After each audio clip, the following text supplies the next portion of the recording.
I'm Johnny from SXS and I'm making a video today about different types of lighting. A lot of our clients ask about vintage lighting and crop lighting for their events, so rather than sending photos over, I'm just going to do a short video explaining a few basic concepts here. So we're going to go through a few different types of light: the batten bar, the sun strip, a modern Fresnel and a vintage Fresnel, and also talk about softbox lighting. So this light here is a batten bar. It's something that we made up in-house for one particular job. We've got them in stock now. Really simple. All it is domestic bayonet light bulb fittings, the kind of thing you'd see in your house. There's a load of these along a 2-metre batten. We've got several of them, and they're wired up, so they work in 2 channels. That means we can do kind of like a sort of vintage Hollywood kind of effect, around a cinema sign kind of vibe, where one pulse is next to the other one continually. These are a stock item. They build into set really well. They're quite basic. Generally I try to avoid putting them near guests because they are mains voltage, so if you smash the light bulb, that's quite risky. So they're really good for set pieces or in areas where the public can't go, but I wouldn't put them next to a dance floor or a public access space. Okay, what I'm standing next to now is a sun strip. This is a lighting fixture that became very commonplace in about 2010. It's very simple. It is literally 10 GU10 lamps. A GU10 is the same kind of thing you might have in your kitchen or your bathroom at home that downlights worktops. It's a very, very simple conventional halogen lamp. 10 of them in the frame. Each one's individually controlled.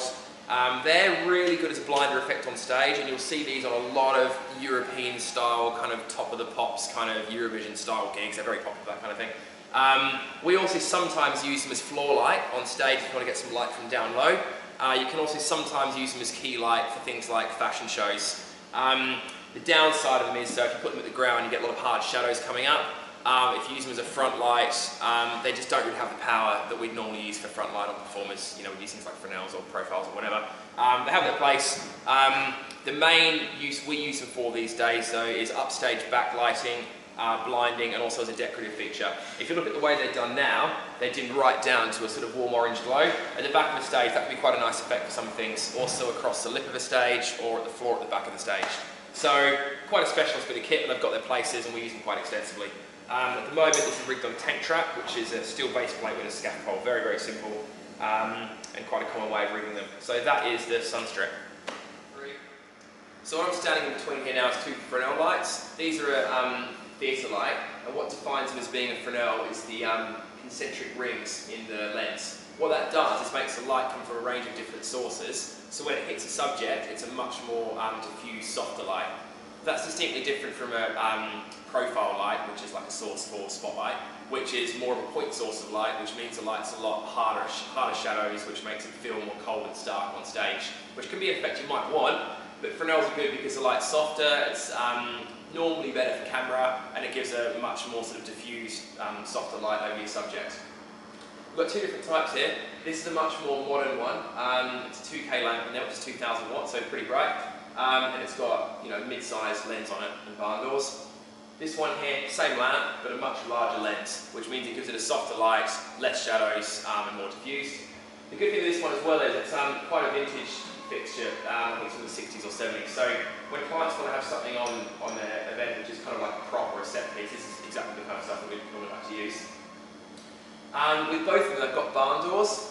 People often think that barn doors focus light. They don't really, they kind of more just like block off spill. That's probably a better way of describing it. So with these, it means we can stop light spilling into areas where we don't want it. So they kind of help guide the light a bit, but I wouldn't exactly say they focus it because they don't. So that's the barn doors, and these are Fresnel lights. So what we're standing next to here is a Mulfay. Whenever you see a big festival stage and there's a big bright blinding effect that dims up and then dims down again, it's nearly always going to be a Mulfay. The way these work is I've got a series of incandescent lamps which are low voltage and wired in a series parallel arrangement. This particular one is 3x3. We've got them in different arrangements including 2x2 and 4x2, so there's lots of different styles and shapes. In line with the other lights in this video, they can dim right down to a nice warm, slightly diffused looking light, or they can go up to be really bright and blinding. So these are probably the last one in the series of vintage style lighting that we can use as set pieces. So one last thing I want to talk about in this video is colour temperature. That is, loosely speaking, how cold or warm a light is. So people talk about warm light a lot, and they talk about cold light a lot. The reference they use for this is a thing called Kelvin, which is colour temperature.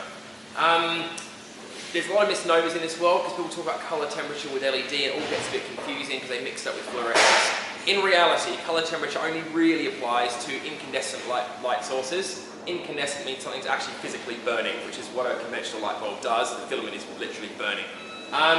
So right now, the colour temperature is quite warm, in that it's kind of like an ambery yellow kind of colour. If we dim the light up though, you'll see it both gets brighter, but also gets a lot whiter as well. If you imagine like a fire, the hotter it burns, the more white the flame becomes, until eventually it's like a full-on white light. If you imagine like a magnesium fire, it's bright white. If you imagine newspaper burning, it's a much warmer colour. So if we bring that back down again, you'll notice that the light gets dimmer, but also more amber. The technical name for that is amber shift.